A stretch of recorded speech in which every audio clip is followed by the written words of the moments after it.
हरे कृष्णा। सभी का स्वागत करती हूँ मैं पूजा कृष्णा दासी। कृष्णा डिवोशन चैनल पर हम सभी श्रवण कर रहे हैं श्री कृष्ण चरित अमृतम अद्भुत ग्रंथ। यह ग्रंथ श्री हरिशरण उपाध्याय जी द्वारा लिखित है और उद्धव जी सारी कथा श्रवण करवा रहे हैं विदुर जी को। तो उन्हीं के माध्यम से हम यह कथा आगे श्रवण कर पा रहे हैं और आगे सब तक पहुंचा पा रहे हैं। तो आज हम पहुंचे हैं भाग 196 में। आज का शीर्षक है कंस का भय उन्माद। श्री कृष्ण ने शिव धनुष को तोड़ दिया है और कंस की अजय सेना का भी वध कर दिया है। तो मथुरा की नगरी सभी प्रसन्न हैं और श्री कृष्ण को जननायक के रूप में स्वीकार कर लिया है और उनकी जय जयकार कर रहे हैं। तो इधर कंस का भय होना स्वाभाविक है। तो कंस का भय उन्माद कैसे हो रहा है, आइए आज के एपिसोड में हम श्रवण करते हैं। यहाँ पर कंस याद कर रहे हैं कि भगवान परशुराम के सामने ही एक हाथ में उठा दिया मैंने पर्वत के सहित। देखो लोक पालो, देखो दिग्पालो, देखो मैंने भगवान परशुराम को हा हा हा ऐसा कहता हुआ हंस रहा है। तो सोच के विपरीत भगवान परशुराम ने नेत्रों को खोलकर कंस से कहा था, मांगो वत्स, तुम्हारी वीरता से मैं प्रसन्न हूँ। कंस को तो लगा था कि परशुराम क्रोधित होंगे।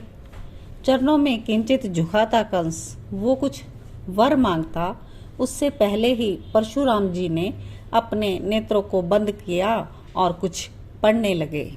उसी समय उनके हाथों में वो विशाल शिव धनुष आ गया था और भगवान परशुराम की वाणी थी, जो इसे तोड़ेगा वही तुम्हारा वध करेगा। और कंस उसे लेकर आ गया था। तो हा हा हा हा, मैं हूँ तेरा काल, देवकी नंदन, तेरी भगनी का पुत्र कृष्ण, तोड़ दिया ना तेरा धनुष और उसके साथ ही तेरा अहंकार भी। अब तेरी बारी है कंस। वो देवकी पुत्र क्रोध से भरा हुआ था और कंस की छाती पर चढ़ गया। कंस चिल्ला उठा, नहीं, पसीने से भीगा हुआ, डरा हुआ और उठ गया। कितना भयानक सपना। जल पीने के लिए उठा कंस, पर अंधेरा था। दिया हवा के झोंके ने बुझा दिया या स्वयं ही बुझ गया था। जल लेने के लिए जब कंस उठा तो गिर गया। फिर उसने दीपक जलाया, जल पीने लगा। लंबी लंबी सांसें लेकर हाफ रहा था कंस और सोचता है उसने धनुष को तोड़ दिया। भगवान परशुराम मिथ्या कैसे हो सकते हैं? धनुष को कृष्ण ने तोड़ा है, वही तो मेरा वध करेगा।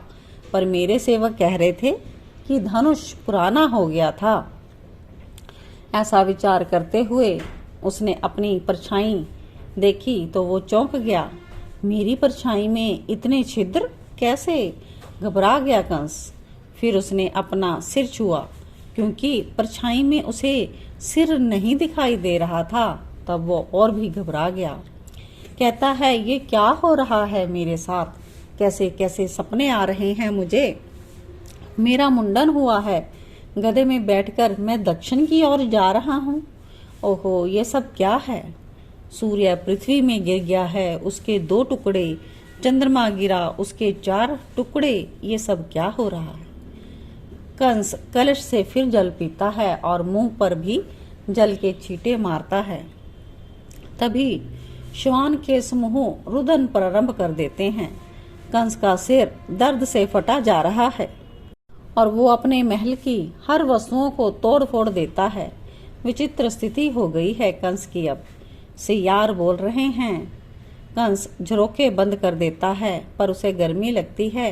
कुछ देर तो गर्मी सह लेता है, फिर बाहर निकल जाता है, क्योंकि अब उसको नींद आने वाली तो है नहीं।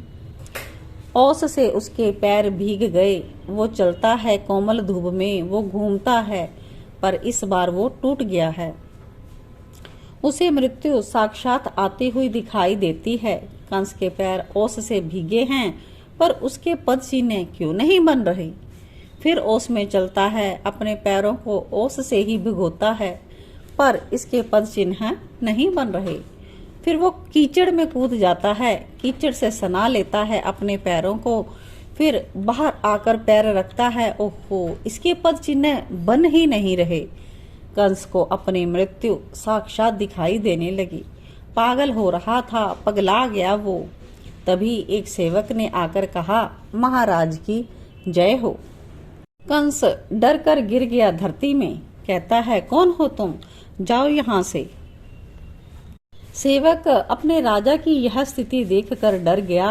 कीचड़ से सने पैर उसके और डरा हुआ राजा कंस। सेवक यह देखकर भाग गया। अरे कब करे क्या कंस, अरुण उदय होने को है।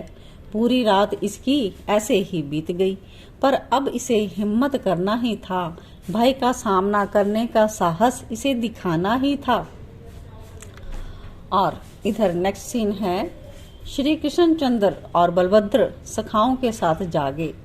अंगड़ाई ली, सामने क्या देखते हैं, यमुना में कमल खिले हुए हैं, सुंदर सुंदर।